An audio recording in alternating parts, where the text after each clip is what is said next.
It's the Doomed and Stoned podcast with your host, Billy Goate. Hang out with us for the next few as we explore the music and the stories of the heavy underground. Brought to you by doomedandstoned.com.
Hello, welcome to Doomed and Stone. Just me and John tonight. John Guest from Vegas Rock Revolution and myself from doomedandstoned.com. What's happening, John? How you doing? A Saturday night we're doing this. Saturday night.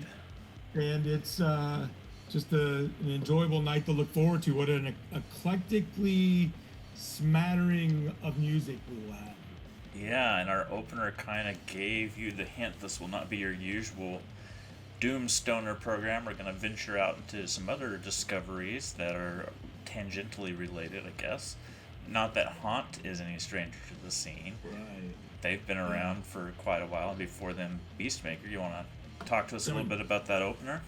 Yeah, I mean, that's Trevor William Church, who also is the man, the myth, and the legend of Beastmaker. Yeah. And all their music. He put a shit ton of music out. Like right there in a row, and he kind of like self did it, like song or two Yep. week or so. It was amazing. He he has his own studio, so he just goes to town, man. Yeah, he's a cool cat. We've done a few shows together. I know him pretty well. When I had to go out to Stoned and Dusted, the first time I went, I actually worked the event. And Ryan Jones, he's the gentleman who organized the whole thing that worked with Brant on this. And one of the times it was my turn to drive, and I would sometimes drive the bands out from the hotel.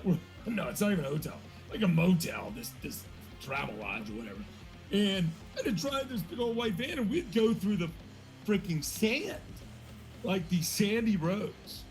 But I started picking up some good speed because I started feeling it like it was so big enough it just would keep going.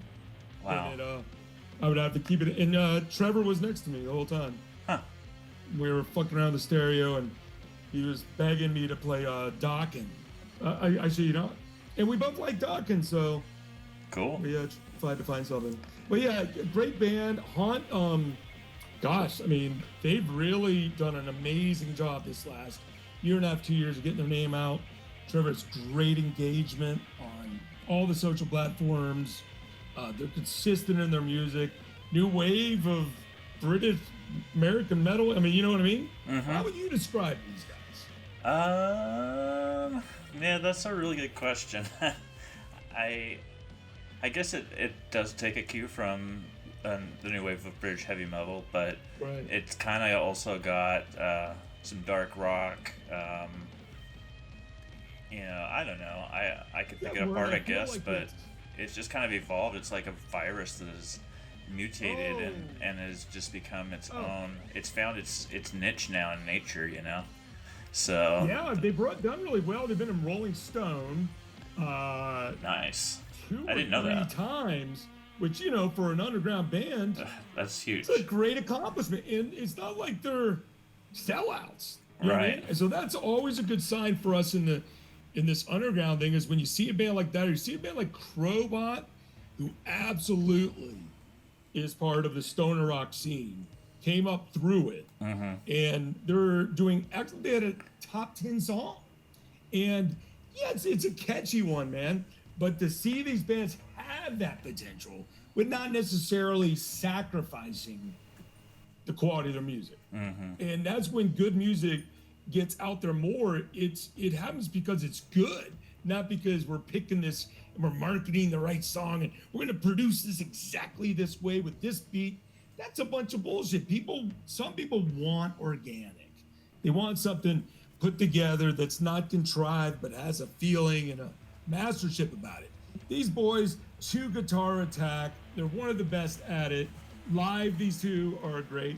And by the way, Trevor's dad, you know who he is? No, I don't think so. Wild Bill Church, Okay. Montrose, and Sammy Hagar. Really?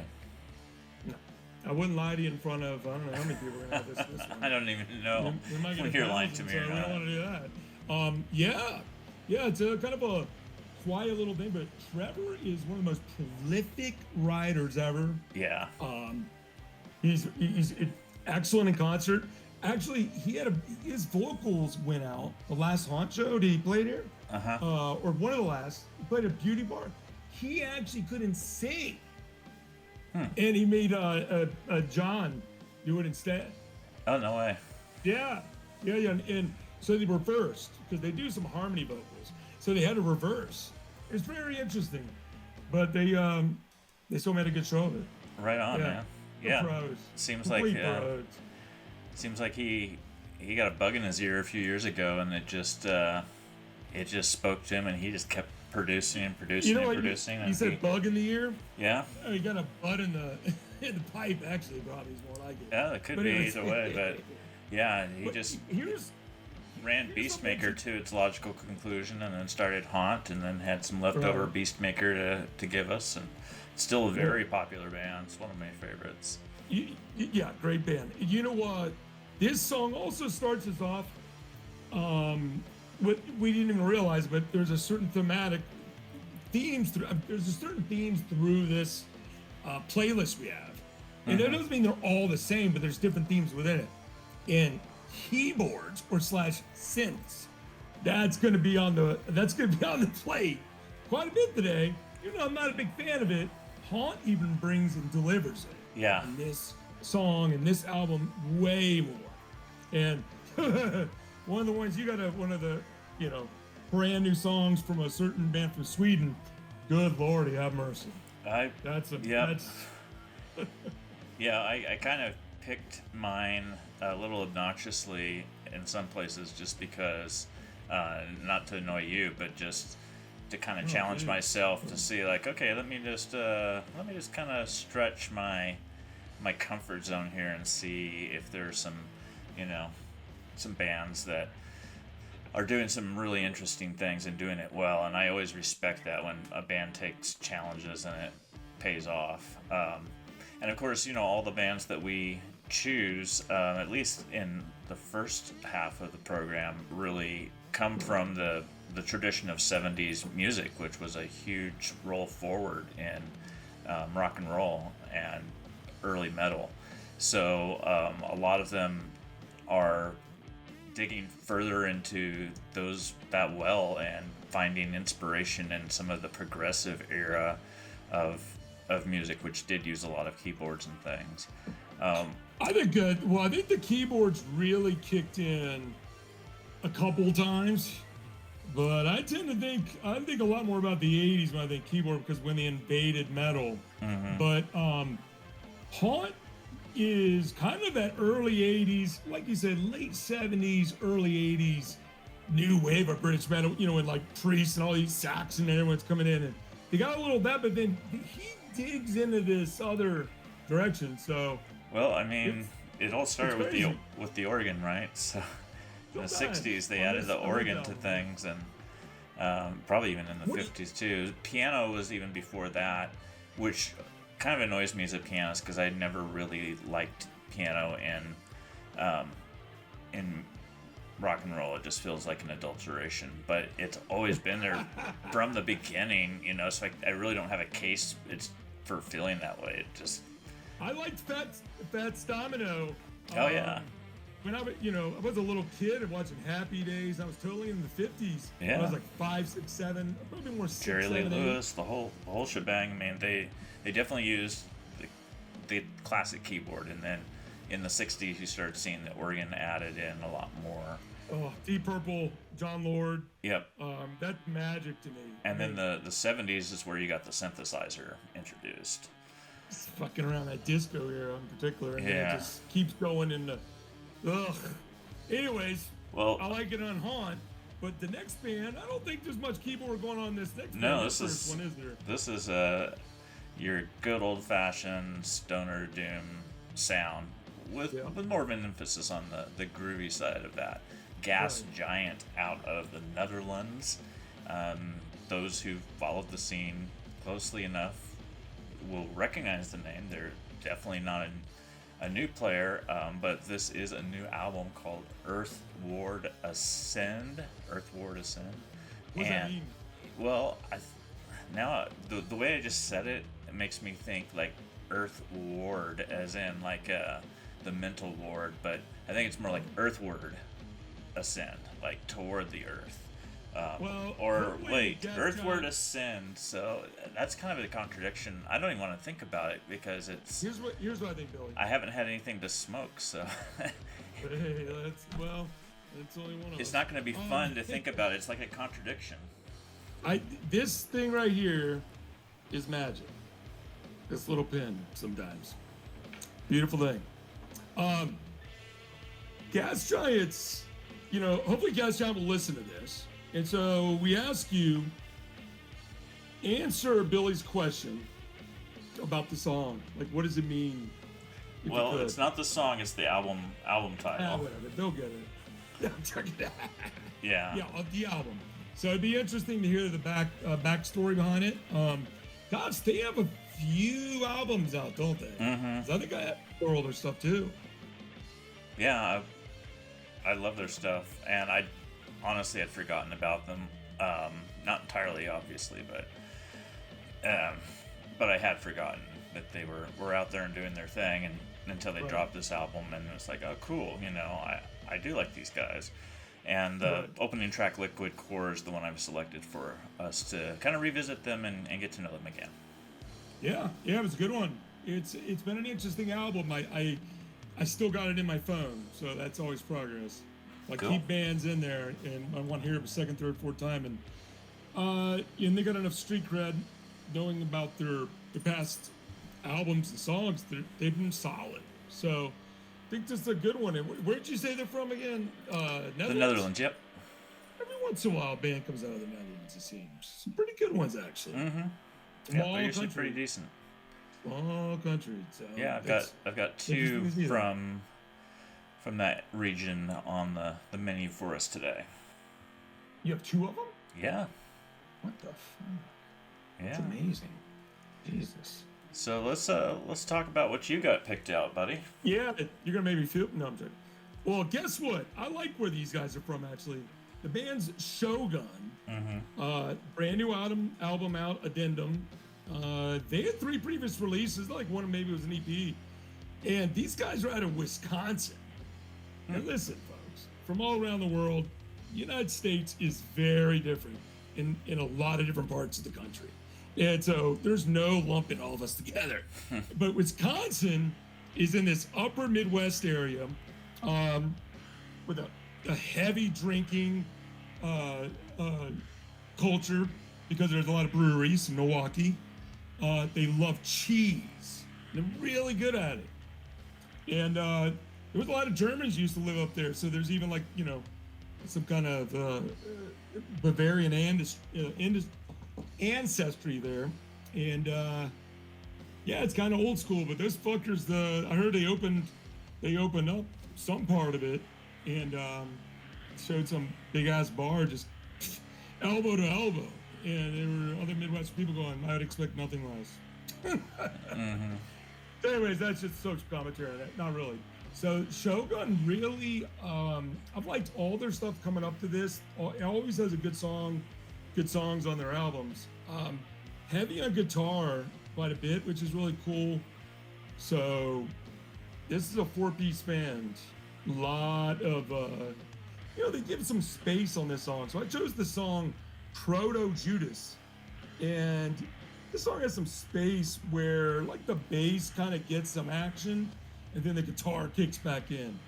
Really, really, the kind of song where it's more than just, a song that does the same thing over and over in 3 parts or whatever. So I think it's a really unique album to check out. Also, I give a thumbs up for sure.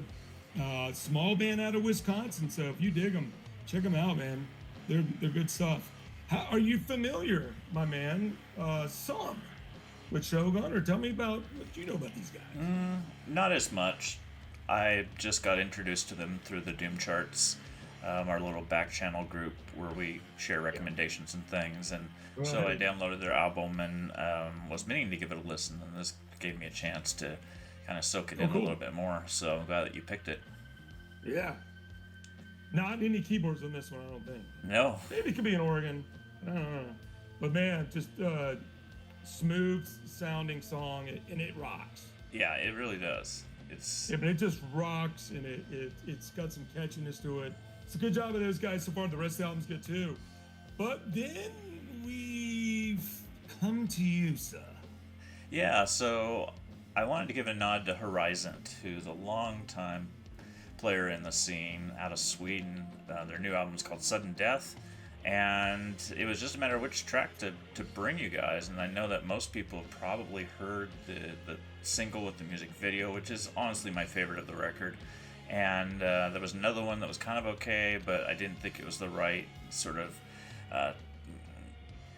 thematic tie-in for the set that we have here. And I thought this song, Reign of Madness, this kind of fits really nicely with The Haunt for sure. And it also is a nice send-off, once you've kind of cycled through this set, this will bring us back to our next segment really It's a sandwich. well. Yeah, it is. There's a big, meaty song in the middle with Shogun that just rocks. Yeah. And then you got these 2 bands that are heavy keys / synths in a God, Horizont really delves into some 70s stuff besides metal and rock. I mean, you know what I mean? Like the lighter side of rock. I'd like to hear did you get any familiarity, like when you started hearing, when you're visualizing this song or others, like what bands from that 70s, 80s era do you feel at least some of their stuff is drawn upon? There's this one band that I'm blanking on now, but they are called, I'll find them in a minute, but yeah, I mean, there's just a whole slew of stuff from that era, like, you know, even Queen. I hear a lot of Queen in there, Queen influence going on with the new album.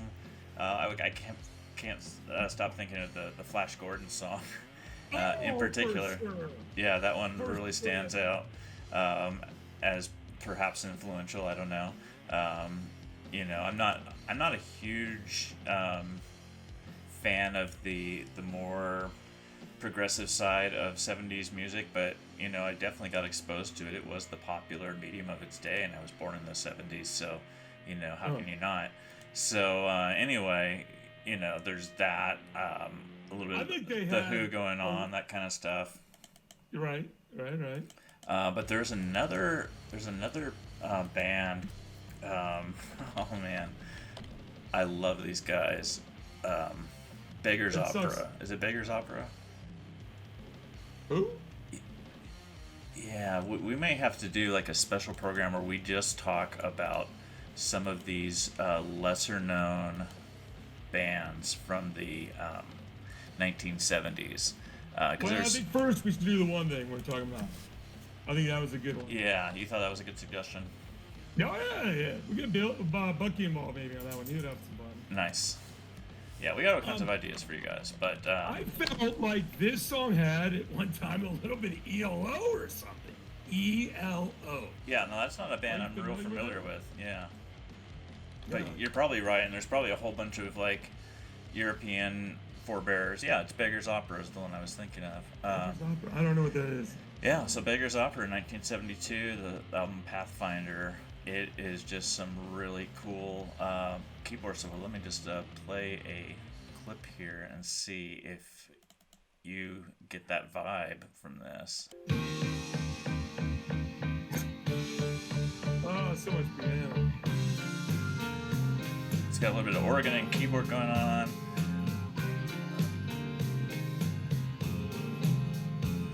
I mean, dude, if I was like 20-something years old and I was at like a nightclub, I'd feel good with that in the background. I love it. I'd fucking be wearing some hat or something probably in the 70s. Yeah, and it's got obviously influenced by the whole 60s harmonic vocals and things like that going on. Very kind of poppy in that sense. I guess I've kind of come to accept Horizont. Yeah. Like they've kind of leveled into this familiar area where they're at. The last 2-3 albums. So I mean, they've been around for how many albums? 5, maybe? 6? Yeah, a whole bunch, man. Yeah, and that's why I honestly wasn't real excited to visit this one because I didn't think they would really have anything to offer me. But the fact that they are pushing their own personal boundaries in this more progressive direction with the synths is interesting to me at the very least, and it captivates my attention. That's kind of how I get into new styles of music, honestly. Right. It's just by being weirdly fascinated with it enough that it's like, okay, I kind of dig this, and maybe our listeners will too.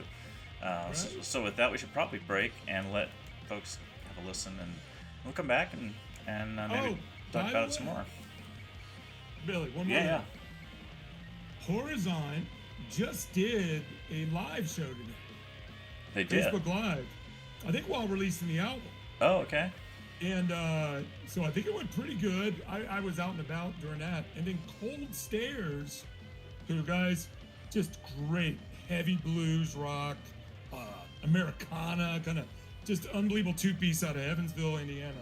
They did one tonight too and had a lot of folks checking it out. I'll be interested to see each of them how many people watched. That's an interesting thing for all bands to look at and know your know the numbers you're kind of trying to achieve when you do it. But that one's going to be a good one, I think, both of them.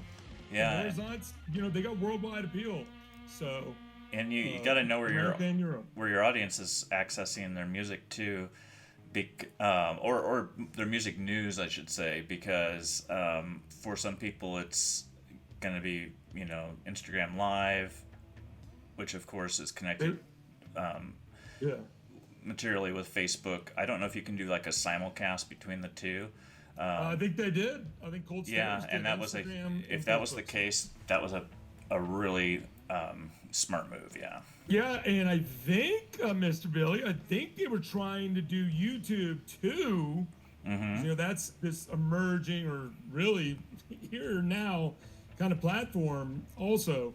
But they were a little nervous, I think, about if they had enough. Yeah. In where they were to handle three at the same time. Yeah, even though a lot of us have been accessing music on YouTube for years and years and years, right. like 10 years or longer, it's still not a mass medium in the... I don't want to say it's not a mass medium, because I have seen some pretty...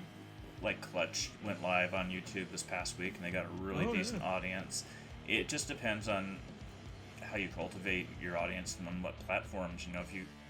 If you're good about it, you can get a decent number tuning into Vimeo or Daily Motion. I mean, it just depends on how well you are at cultivating that with your fans. Right, which is important if you want your band to do good. Right. So you have to pay attention to it.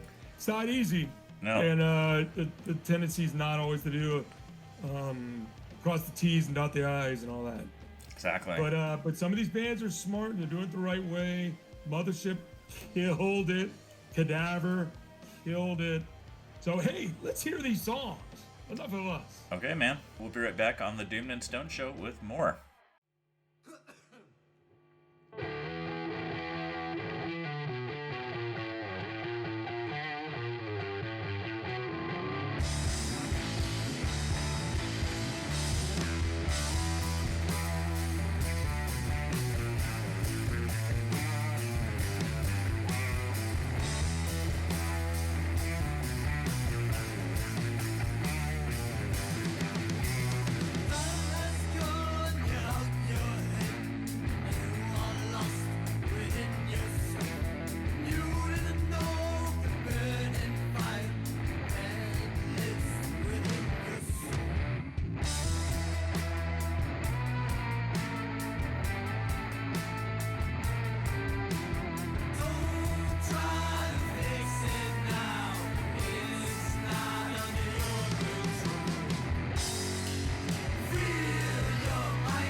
That was Reign of Madness by Horisont, or as John says, Horisont, which is probably correct, from the album Sudden Death. Shogun brought us Proto-Judas from Addendum, and Gas Giant is back with Earthward Ascend, and we heard the opening number, Liquid Core.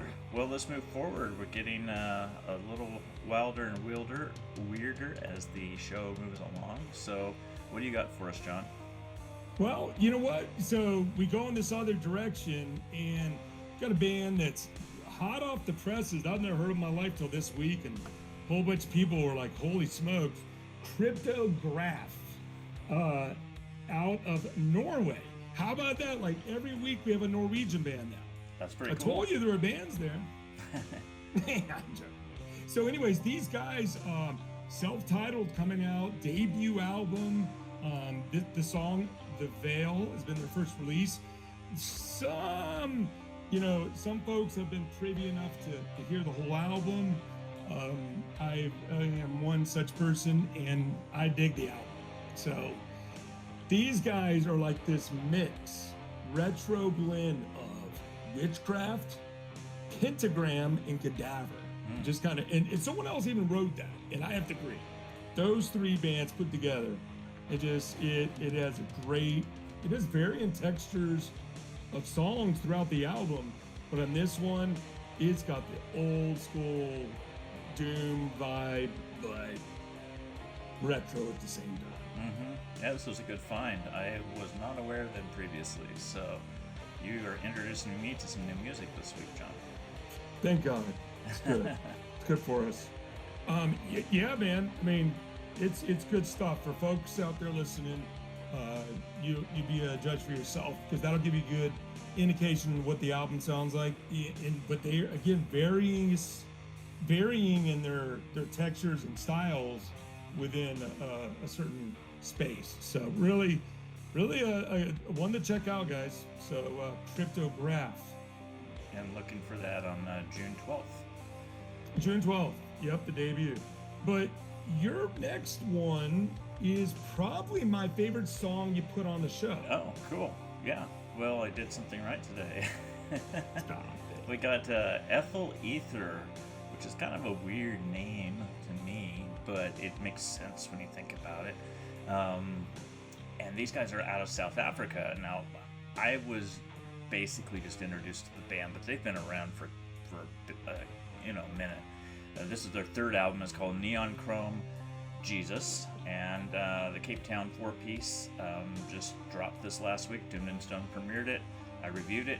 It, at first blush wasn't my usual vibe, but I really got into it, and I dig it, man. It's it tends towards sort of the softer side of stoner psychedelic rock in places, but it also has just mean-spirited sort of punkish underbelly that comes out every once in a while. And I picked a song that kind of shows you that. It's called Ode, and it's about a love-hate relationship the guy is having with his girlfriend. It's at least how I interpret it, and of course anybody can personalize it to their liking, but this one shows a lot of potential, and I think the standout throughout the album is the backing choruses, which do tend to be a little bit more on the singable side. We might say poppy in journalistic description of it, but that ain't necessarily a bad thing if we're talking like vintage pop, like 60s. Then you have a vocal sequence that's, dare I say, kind of punkish / screamish, you know what I mean? So there's that interesting contrast. Because there's that sequence, where he's kind of... Yeah, it makes an effective contrast, honestly, to have that sort of wild man vocal style contrasted with this sort of softer, singable chorus in the background. It kind of makes it sound even cooler to me. It was my favorite song. One of my favorite discoveries of the week. So I'll be taking a look at them. And they seem like a relatively new band. Where are they from? They're from Cape Town, South Africa. Oh yeah, this is right. Out on the new Mongrel Records label. So look for a lot of stuff to come out from that. It's kind of a homegrown label. And Warren Gibson, I think, is the guy behind that. and he's got a PR firm I've been working with off and on over the years, and so I'm really excited that he's kind of transitioning more into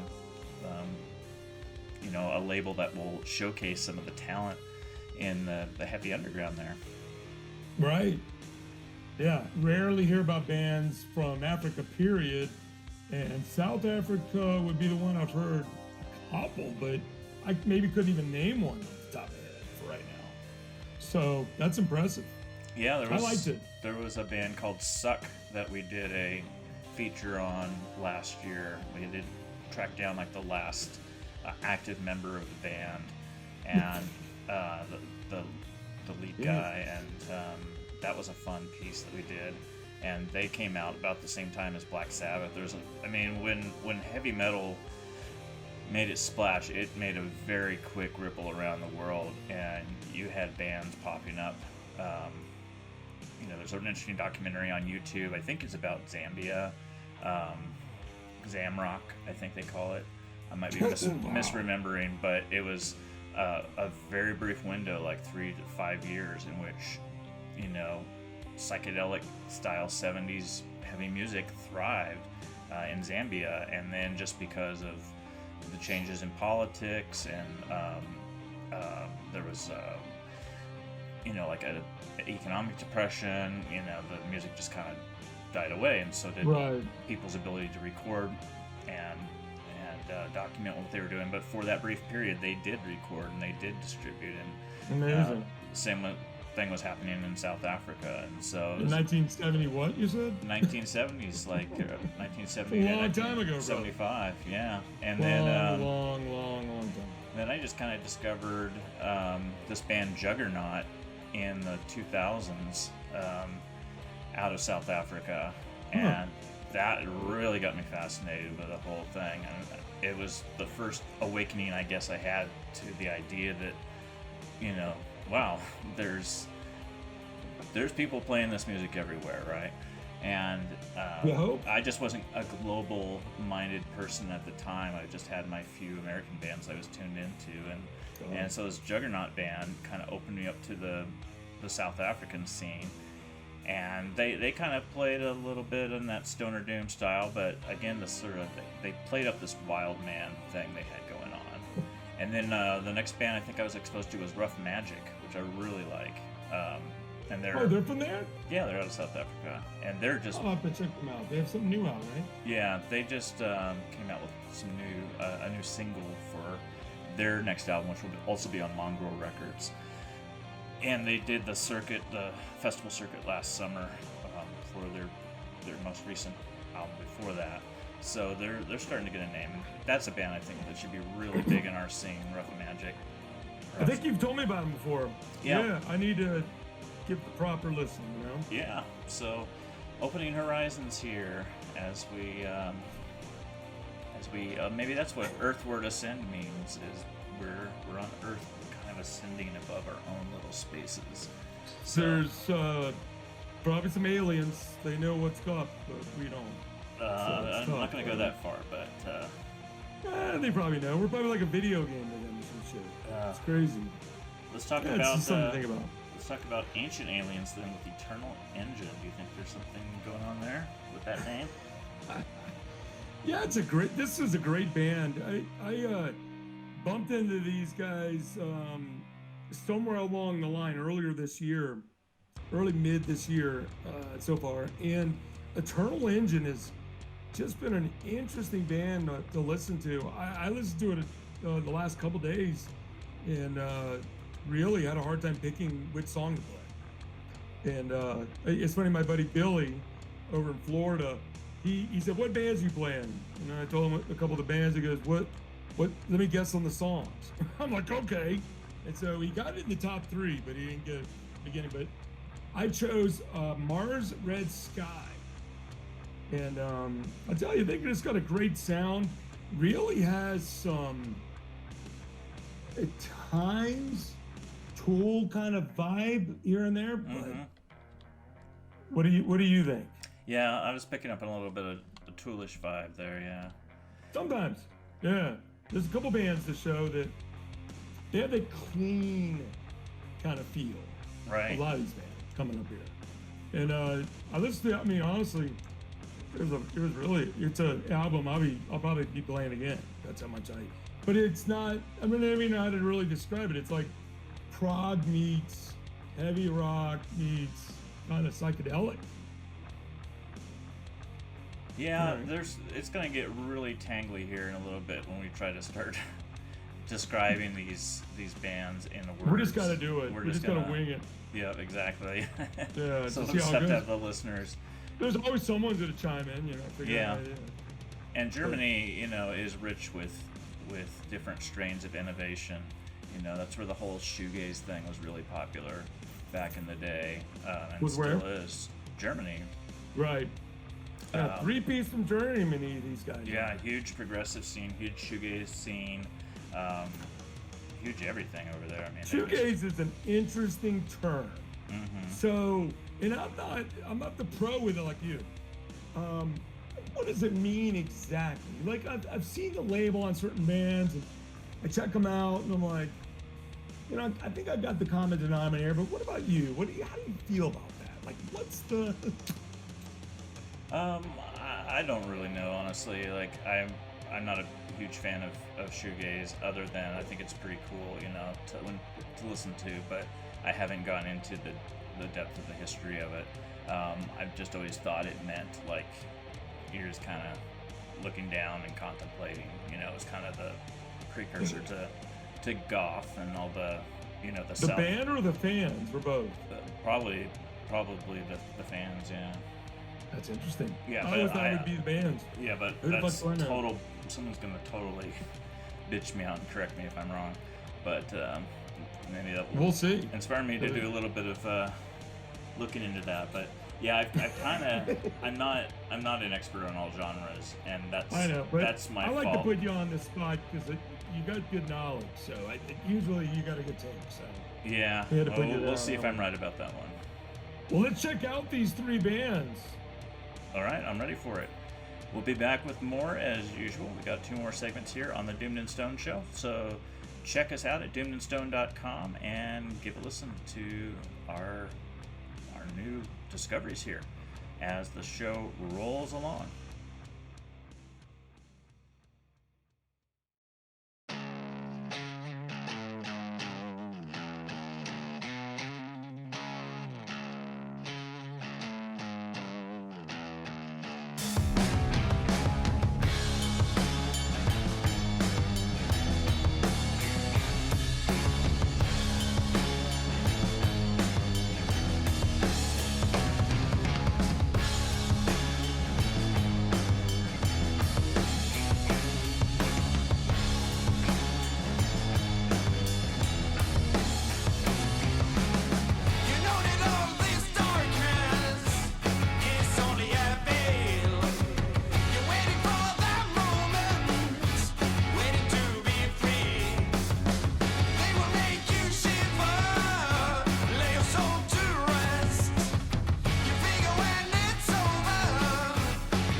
the blood that I bleed. And when she's standing there before me like an angel, I wanna go down, down, down. We're going down in flames. Down, down, down. We're going down in flames. Down, down, down. We're going down in flames. Down, down, down.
Turns into black. There is no turning back. Defying a grip of earth and plunging to the void. Cosmic radiation, solar flares along the way. And I will be remembered. This will be my legacy.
fight the mighty ship into the crimson eye.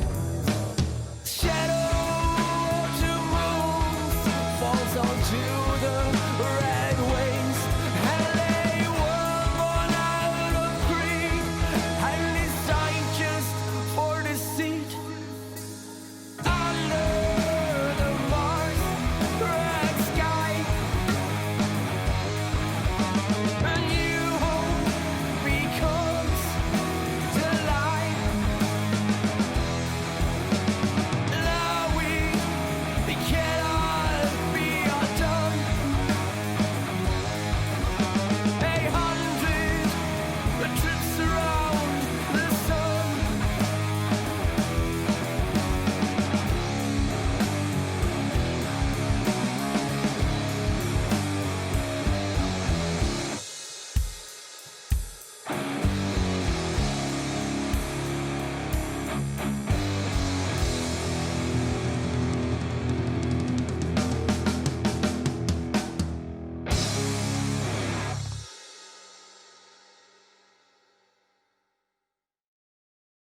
From Eternal Engines Into the Void, that was Mars Red Sky, and Ethyl Ether coming out of South Africa with their new one, Neon Chrome Jesus, brought us Ode. And then we heard Kryptograf with their self-titled debut coming out in June, early June, actually mid-June, June 12th to be exact. And that sneak preview there is called The Veil. Hope you guys liked that. So charging forward, the next band comes out of Richmond, Virginia, and they're called the Astral Void. And this is the song called Serpentine from Earthen Tomb, which is their latest record. I think it might be their debut full length, and they had an EP before this. But I really liked this vibe. It's got female lead singer, and she's not showing off her vocal skills here. She's really got this kind of apathetic tone that I really calls me. It kind of reminds me of early grunge, like people are gonna hate me for bringing up Courtney Love and Hole, but that's kind of that jaded vocal that became sort of iconic from that era. I feel like there's a little bit of that going on here. There's not the bratty side of, the bratty punky side of that happening here, but there is sort of that jaded, apathetic, kind of drugged out feel almost to the vocals, and I don't know, it kind of worked for me. So I wanted to introduce people to the Astral Void. I think we actually showcased them on Doomed and Stone through Randy J. Bird's photography last year. Oh, cool. I think that may have been his first piece for Doomed and Stone. May have been on either them or another band, but either way, Richmond is producing some really interesting stuff. Obviously, they've had Windhand and Cough and some of those very storied bands in the heavy underground, and it just keeps producing new stuff. And I can only imagine there's going to be more emerging from the pandemic era. Matt Bacon did a column on Doomed and Stone this past week that questioned, are bands going to survive a lot of this time? And maybe they won't if they're, touring bands who make a lot of their money just on their craft. But I think a lot of other bands will emerge from this, because this is kind of the atmosphere that gives birth to really deep music. And so keep an eye out on scenes like this, because I think you're going to see some interesting projects coming about, Richmond? And probably some darker ones too, just in tone. Yeah, Richmond. You're talking Portland, Richmond. everywhere. It's a really heavy scene over there as far as that tone. All the bands you just listed. I did a show with Cough once. That was crazy. Mm-hmm. Wild show. Remember you and I were talking the other day on tour? I think it was from Italy. And man, That was some intense shit. Yeah. But also from Richmond is I Am the Liquor, which is a good liquor, like not like your, it's the liquor drink. Right. That way. And well, there's two ways, but really good heavy rock, stoner rock. They did a great cover of a Nirvana song. I think it was The Aneurysm. That's really rocking. It popped up my phone the other day. Good shit, man. I Am the Liquor, which is a quote from a movie or something. There you go, Billy. Yeah. Yeah, they're a good one. Yeah. Yep. So you've got sort of a sludgy southern rock thing going on in that region of America, and so that's pretty Sludgy. Yeah, it's pretty reliable sound from there. And then Right. Richmond, of course, they have some harder rocking stuff too, like Lamb of God. Holy shit! Another really heavy one. Yeah, so they've become really a mecca for the heavier side of heavy music. It's very interesting. I've never heard much about the scene there, and I grew up an hour and a half, hour 45 minutes north of it in Fairfax County in Virginia, and Richmond was the murder capital of the nation. One of the only years that DC wasn't when I was growing up during a certain era. And it's Richmond fell in some hard times, but later on I had friends that were like going to school at Virginia Commonwealth, and it's like right in the middle of the city. And you could tell they were building up areas, and it's good to see, rock coming from different areas in Virginia. Who would ever have thought? So that's super cool. Yeah, Lamb of God is the biggest, I would say. Yeah, and the guys are they massive. themselves were kind of an underdog success story. Jeez, that guy. Yeah. In jail. Christ. Oh, that was fun. Yeah. Now, the next band is the Brunswick, with the song "Ghost," which is like their debut song. These guys are out of Nashville, so Nashville, Tennessee, 3-piece. This song comes with very strong vocals, and it's just hard driving, rockin', grooving song. And the album, it's got some great highlights to it along the way. But this is a relatively new band. So, debut album, matter of fact. I can't remember who it was that kind of gave me a little insight to check them out. From Australia. Mr. Simon Howard, I believe. Okay. So, yeah, I think it's a killer start of the album. The album is, what is this? Contrapasso? Contrapasso. That's probably right. Contrapasso. Contrapasso. And I mean, it seems like it's almost Spanish. It's probably Italian, yeah. Yeah, that's my next guess. So It's Italian. musical You put term, that there I think, for yeah. Nashville. So, good shit. Yeah. This is what kind of encouraged me to go a little bit heavier with my last recommendation. I was like, John, you are getting into my territory here with this music. So I kind of bookended it with a really doomy opener, and then we got yours, which is a little bit more up-tempo sludge, and then get really crunchy with my last recommendation. So the Brunswick was a new one for me. So once again, this is a win for me this week as far as some of the favorites I'm discovering from John here. The one we're gonna kind of sail out with this segment is Keverra, out of the Bay Area, and I guess they would be called a supergroup, but these days I don't think that term really should be applied so generously, because especially in the Bay Area, everybody is a member of every band. What's that one psychedelic band we were talking about that you really liked? High Tone Son of a Bitch? Yeah, High Tone Son of a Bitch. You're the one that played it, actually. They have. I'm like, that's true. God. They've had, Right. it's kind of their thing actually to have all these rotate players around, rotating in and out, players and guests, and so, Anyway, so I use the term supergroup, not So band. who's in this band, Billy? So former members of 16, Goat Snake, and then this drone synth project I forgot the name of. But 16 has been a Los Angeles band. I guess they're not Bay Area, they're Los Angeles based.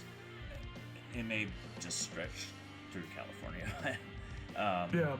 Yeah, but 16 is a long time LA sludge act, major label. Then you got Goat Snake. Relax many, record.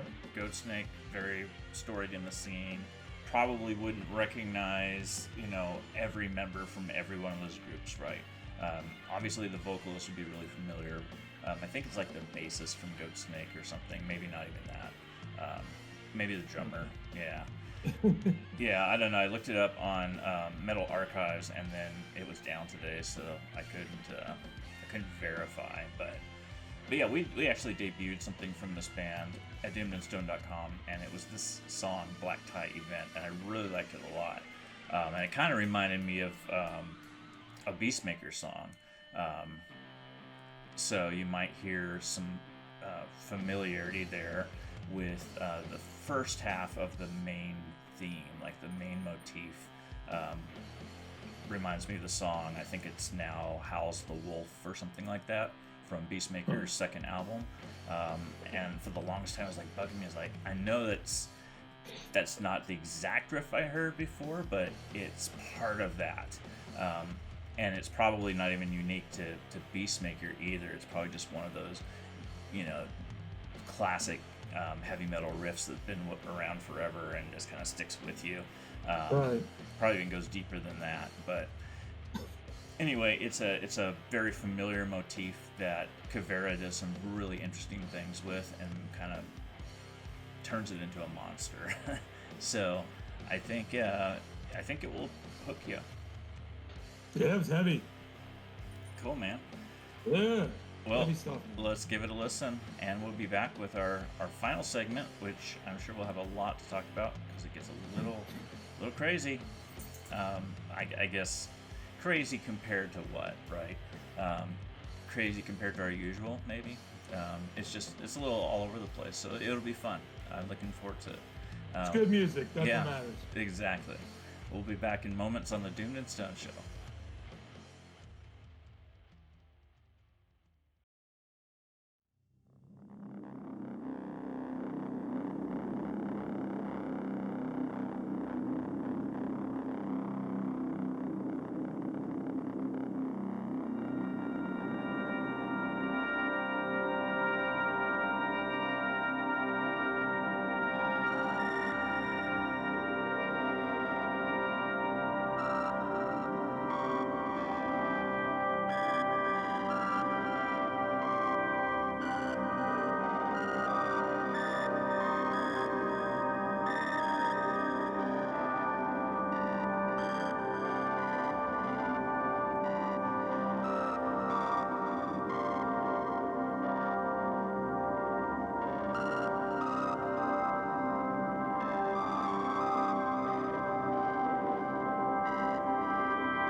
From the album Keverra, we heard Black Tie Event by the band Keverra out of LA, and the Brunswick introduced us to their sound through the single Ghost from their album Contrapasso.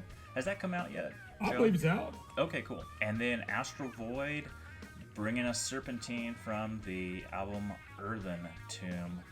Great Richmond band to check out. And now we move to our final segment, which I guess is more of a wild card segment. We just kind of threw in some interesting discoveries here, some things that kind of moved us and shaked us. And John, you're up first. You know, I did it because I'm a fan of this band. They've been around since, what'd you say, 91? Yeah. Katatonia. Well, you know, it could be Katatonia. We don't know. No, it's not. Trust me. Yeah, I know. It's Katatonia. I'm always going to go with what you say on that, I think. But, you know, they have a storied history of different styles that go along the way. You and me were talking briefly off air. They started pretty much kind of like a darker death metal kind of thing. Yeah, they had kind of a death vibe going on in the early 90s, and then they kind of, like a lot of bands that have been playing forever and a day, decided we're going to do something different, and their sound today is very different from what it used to be. Yeah. Really has evolved. They've gotten very... There's some industrial feel as always, but a clean produced industrial feel. Dare I say keyboard/synthesizers play a humongous part in this band on this album in particular. It literally has, this song has a little bit of even electronica kind of in there, but this is a cover song from a band I've never heard of. So that's one little tidbit about it. The song is Fighters, and the band originally did was called Enter the Hunt. So surely there's some listeners that are probably like, oh my God, I remember them. And not all of us, you know, I didn't always listen to the same kind of music all the time. So, you know, I listened to Filter and Nine Inch Nails and bands like that in the early 90s. So this has a more melancholy, you know, style, calming vocal style that I think is cool to have around so that I can listen to. And gosh, I mean, they have a long history of a lot of albums. Yeah, Enter the Hunt is another Swedish band out of Stockholm. They've been around since 2005. I don't even know if they're still active, but they've had a lot of these bands, very similar to what we were talking about with the Bay Area. We see a lot of cross-pollination in Sweden and Stockholm in particular, and Katatonia has a lot of members who've gone on to do other projects or who've, you know, supported other bands or are friends with other bands or whatever, and so it's not surprising to kind of see them cover, you know, a band they like from the local area and kind of champion them. I picked this song out of the bunch, and the album, you know, it's got its moods to it. I mean, duh. And I picked this one. It's a little bit more rocking. It's probably one of the most rocking songs on the album. Yeah. So I kind of call this dark rock, just as a catch-all. Yeah, it's got like a goth tinge to it. Yeah. It's darker. Yeah, Katatonia tends to be a little bit more on the melancholy side. But spacey sounding, like spacey sound. You know what I mean? There's nothing This is fuzzy. probably the There's nothing most... fuzzy about it. It's Right. just this texture and this spaciness to it. It's really, really cool. Yep. It's a great thing to have around to play. And if you're depressed, it's not the worst thing in the world to hear, as long as you Well, don't. not this particular song. Not this song. Yeah, I'd But say this one. in general, their albums, you know, they touch emotions Yeah. that aren't easy, and so sometimes it's a good way to get people to kind of relate to someone else and understand they're not alone in this. So I think the band is just a talented band that really shares. Oh, So that's kind definitely. of cool. Yeah. I mean, they're, like I said, a lot of the side projects that have come out of this have gone deeper into the Doom world, like the Funeral Orchestra, which I was really tempted to pull out this week. because they got a new one. And then a band called Heavy Death. Like I said, there's just like so many moving parts that have gone into this band over the years. Well, it's a long ass history. It's like 30 years almost. So yeah, I'm telling you, for sure. Now, so we go from a band that's established in certain sectors of the genres in the heavy rock underground. Then you have this band. Yeah, so the last two bands we got are kind of well, let's talk about mine first, and then we'll talk about yours. I had some questions. The Spirit Cabinet. I saw this one kind of come out and do the social media rounds, and pop up on the 666 Mr. Doom channel, and Rob Hammer, and some of the ones that I just kind of follow on the regular for my Doom stuff. And I didn't really listen to it until this weekend, and I liked it. It's a Dutch band. They go very epic with their Doom, kind of pushing toward that operatic style, which could be off-putting to some people who aren't used to it. But if you are into sort of the Iron Maiden style, new wave of British heavy metal school, then you may find some stuff to love here. Or even if you're more of a Candlemass person, think this is in that same neighborhood. Yeah, and but this one actually goes into some growls and some dirty vocals too, so it switches it up quite a bit. It's the album Bloodlines, and we're going to hear The Devils in the Details. From Holland. Yes, they are. Now, hey, I got a question for you, Billy. Do you know what a Dutch oven is? No. I don't think so. Really? Yeah, oh, no, I know it. Yeah, I know what it is now. Never mind. What is it? I don't want to talk about it. You want me to talk about it? No, it's just, come on. All right. Because there was Everybody recent knows. news that you could possibly catch COVID from farts. Right. So Dutch ovens, when you fart under the covers with someone, and then you put it over their head and you keep them under there, stay smaller. Well, here's the thing about COVID-19, which is the disease you get from the novel coronavirus, and I just kind of figured this out finally, because I kept hearing about all these weird symptoms, COVID toes, and people, at first we thought it was just like a respiratory thing, which is why we were all saying it's just the flu, bro. But then, it's affecting people neurologically, and people are getting pink eye, and it's like, what the and but I finally figured it out, and it was just one of those videos that happened to get 1 million views from a doctor that I should have probably watched, 3 months ago. But basically it said that the virus binds these receptors to get into your cells. They're called ACE2 receptors, and those receptors are in your nose, they're in your tongue, they're in your eyeballs, and they're throughout your body in different organs. So wherever it can find a mode to attack, it will attack. And the virus is just trying to reproduce itself, and so the body's actually what's attacking it. So whatever your weakness is, this virus finds a way to work against it. And that's why there's always so much controversy about, did this person really die of COVID, or did they die with COVID? It's like, well, it's kind of both. That's how the virus works. It finds a way in the hell to did attack. we get on this part of the subject? I'll never But you brought up the Dutch oven, and so one of the things it also attacks is your bowels, but not everybody. It's just like those who happen to have a susceptibility to it. So when this is gas what you comes- get for bringing it up. No Dutch You get to hear ovens as of now. you get to hear my knowledge dump because you brought it up. Jesus. So think twice next time, buddy. Bit off more than I could chew on that one. Well, my last band is a band that I was introduced to. I like to give props always when people give me a good band. Scott Coonan out of Las Vegas. This guy, he's a hustler within the music situation, hustler in a good way. Out there doing work. He does t-shirts and stuff with old venues highlighted on there, and really got a cool little business.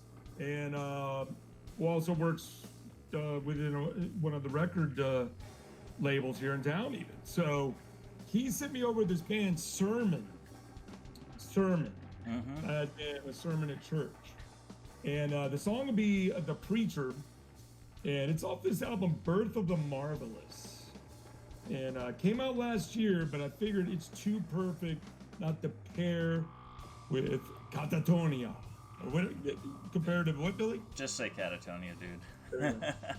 I was surprised by how many Bandcamp downloads this one got. It's really done well. It's a really strong album. Yeah, I mean, it's not really it's more proggy. Yeah. Contemporary prog, atmospheric rock, and then I just saw like, man, it's just got like mountains and mountains of people who purchased the album and lots of, I didn't even notice that. Yeah, lots of really glowing comments, and I was like, how did I miss this in March of 2019? Yeah, but because we're that's the thing, people like you can get buried too far underground sometimes and too genre specific that you can miss things like this. Yeah, there's so much to keep track of in genre, let alone out of genre, if you want to specialize. That it just gets crazy. Like I have some weeks where I don't even want to listen to new music because there's just too much. There's just too much, and it's so overwhelming. There's some weeks where I'm so sick of listening to music, period, that I just listen to talk. Whatever. Talk radio? Not talk radio, but just like talk anything, like a podcast or something with like the non-musical human voice. Is there a comedy something podcast that you like? Not really. I just listen to old Bill Hicks and stuff. I'm kind of lame. I don't have a big range of comedic knowledge. So get this. More contemporary comics that you can introduce me to. But Billy, you just did an interesting connection here. Yeah. So Bill Hicks in Tool. Nice history there. Maynard was good friends with him before, and I think most of the band was, or at least him and I think 3/4 of the band were friends with him. That's why they even wrote a song or two about him. Right on. And even used one of his lines. Sermon will bring in the harder side of prog, and in particular this song. It probably feels the most like Tool in certain parts of it.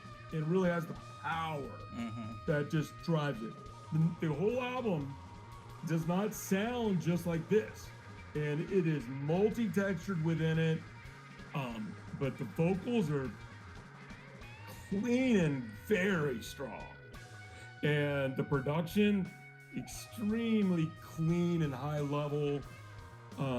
Again, hard-hitting emotions. They're out of the UK, I believe.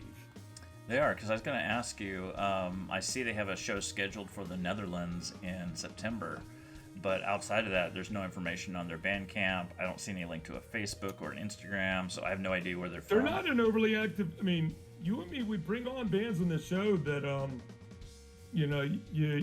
that are good enough that they put some foot forward with being aware of what they need to do, social media wise and all that. They'll be bigger bands because, I mean, this band is definitely a good one. It's not a rip off of anything. It just sounds good. Just play it 2 or 3 times in your rotation or whatever, and you'll end up going and keeping it. Because it's been in my thing since like November of last year. Think about it. Yeah. And I go through a lot of songs with you. I have we all have processes. And there are times where I boycott like the new music coming in, unless it's like this, someone on Facebook, the right people, I'm going to listen. I admit it. And I'll check it out. Sometimes bands send you one, but it's daunting. And you have a more wider spectrum than me, so it's even tougher for you. And you've been doing this for so long. So I know it's tough, man. Yeah, it looks like these guys are from London, so you're spot on there. London, I like to go there. I really would like to go there, in Scotland, England, Scotland, and Ireland on the same trip. Yeah, I think one of the things I was reading, and it's probably not a surprise to anybody, but the first thing people want to do when the quarantine is lifted is travel. So I think people are probably itching to see the world now that we've been kind of denied the world. And who knows what's going to happen from here. I don't even want to get into it. It's going to take a little while to jumpstart, but I think the travel industry is going to come back big. Yeah, well, there's probably been a few restrictions, but I definitely gotta renew my passport because I want to get out over there for some summer festivals. Maybe as soon as next year if it can happen. Have you been? No, I've never been to Europe. Okay. I've been to Australia a couple times because I have family there. Wow. I've been to Brazil a couple times because I was dating a girl from Brazil, foolishly. Oh, that's always about 5 years. Jesus.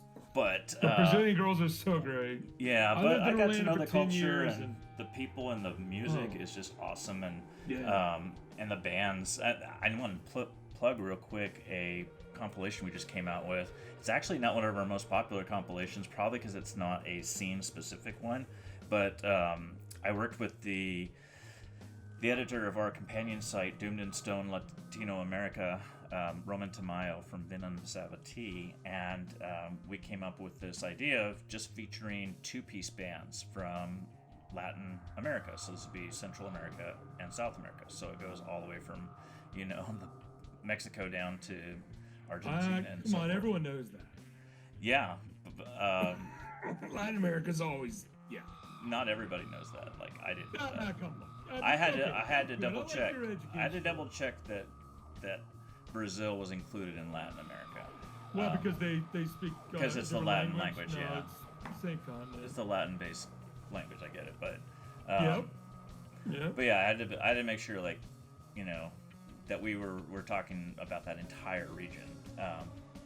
So anyway, it's about close to 40 bands. It's on Bandcamp right now, and if you just enjoy the Doomstoner sound and the experimentation that goes on within those subgenres, and you are fascinated by the fact that there are, two people doing this instead of 3 or 4 or 5, and love it. Trying to make it work, you're gonna find a lot to dig there. And we've got a, good dozen or so Brazilian bands, and like I said, it's just the tip of the iceberg of what's going on down there. It's always been a huge, fan base for metal music, for sure, and music overall. But when I went down there for the first time for a school trip during my master's program, that's where I was like blown away that wow, people are playing this music in their own way, in their own language, and they're kind of owning this. It really shattered my preconceived America-centric notions of how. What city were you in? I was in a city called Curitiba. Yeah, how big was it? Which kind of a European-style city. I'm not sure exactly what else to compare it to, but it was a big, medium-sized city. Yeah. Every city down there is just so big. Like Sao Paulo just sprawls forever. When you're flying over it, it's just like I was just impressed by it. How it's just like the never-ending city. It reminds me of something out of Judge Dredd. It's one of the biggest cities in the world. Yeah. South America doesn't, and in the Mexico City in Mexico, South America is massive, like humongous, like tens of millions inside cities in many of their countries. Yeah. Buenos Aires, Caracas, Bogota, which I went to. I've been to Colombia. Okay. I was married to a Colombian for 4 or 5 years, right? Right on. Very beautiful country, man. Yeah. But we went up to this like high level where there was like this upper level thing where we had to take some out of freaking, not Moonraker, but one of those things, a lift up to this mountaintop thing. And there was like a Catholic church up there and like souvenir stuff. And one of the souvenirs was coca leaves you could buy. Nice. Well, I mean, it's like, I don't think it's like for people to get all fucking jacked up. Sure, it's more, but... that's a tradition. Yeah. Like before the Spanish Inquisition had jumped in there, and there was even an Aborigine like process. So that was pretty interesting being up there, and then the view was just insane. Like you're looking over this city from one of the highest perches in the city. Nice. And the lights and the sea it, they're hilly there, so it's got like almost like a San Diego kind of weather and kind of feel at times without the ocean. Yeah, Yeah, what I'm hoping with the compilation series is I can make That's this great. a window into, you know, the music, yes, but also the people and the culture around it, because I think that's a really valuable way to experience music. It's kind of, Yeah. you know, so normally in our compilation series, we've just been focused on very specific regions and usually like whole countries, but, you know, or with bigger countries like the US, we focus on states. But I thought it would be interesting to kind of survey, you know, entire Latin America and just focus in on this one element. So a little bit different for the compilation series, but I think people should definitely check it out. It's called Doomed and Stone Latin American Duos, and it's at doomedandstone.bandcamp.com. Absolutely free. So download that. ASAP. Good stuff. All right, man. Well, we have come to the end of our broadcast, and we're going to send you off with some great music. But before we leave, just want to thank you, John, as usual, for being my faithful and intrepid host for the 6th season. It is a blast every week, as usual, sir. Yeah, thank you, man. It's always a good time. And listen, Billy, I'm humbled, and for people listening, I'm humbled by the feedback some of you guys are sending me messages on, putting on our various platforms, and you know, it means a lot to build a community where people are supporting each other, and so other people are sharing the show. People are starting to listen to it regularly. That's awesome, and we hope that when more people listen, they discover other cool bands and they support them along the way. So, also, I did some inventory recently and found I got some really kick-ass posters that from my Planet Desert Rock 1 and 2. Most of the art is done by Joey Riddell from Ghost Town Graphics. He's from Fuzz Evil. He's an amazing artist. I know you love him. Oh, yeah. He's one of my faves, man. I mean, Jesus. So I have some amazing posters. Go to Vegas Rock Revolution, Big Cartel. I'm also on Bandcamp, but I'm not sure how that's all working yet. So check it on Big Cartel. I also have it on the Vegas Rock Revolution Hard and Heavy forum page at the top. It's pinned at the top. Do you have a Bandcamp too, man? What's that? Are you on Bandcamp as well? I just got on Bandcamp. Okay, cool. Like Bandcamp the other way. So I'm like as a band right now. Yeah, kind of as... Which is what some of the labels and other things do. Right. Yours. Okay, cool. I didn't know you were on there. But so. any help, anyone wants to purchase any of that, any help would be awesome, because you know this time of of the world has affected myself just as much as anyone else probably. So man. I Yep, got good crazy shit. times. So check it out. Yep, we'll keep the scene alive together, and thanks for being a part of it, guys. We'll see you next week on the Doomed and Stone Show. Doom on.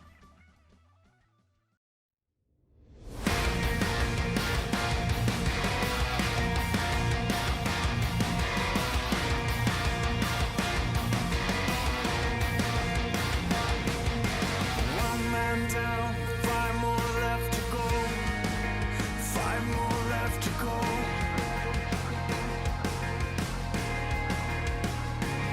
Look, I told you so. We never stop. If we said that, we'll back it up for sure. You know, fighters,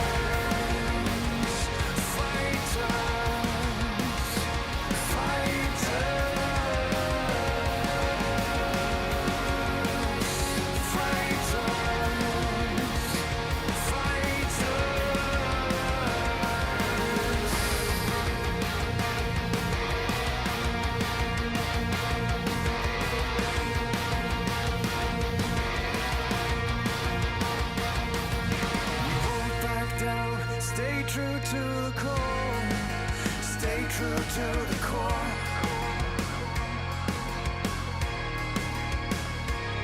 If you feel the heat, you best believe it. You gotta stand back if you don't love the beating. For me and my crew, don't play for keeps. We blow up and clear the streets. Fighters.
Does anybody have the time?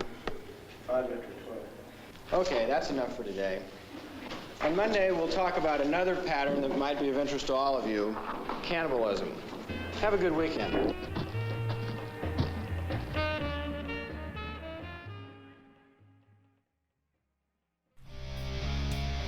The preceding was a presentation of Doomed and Stoned.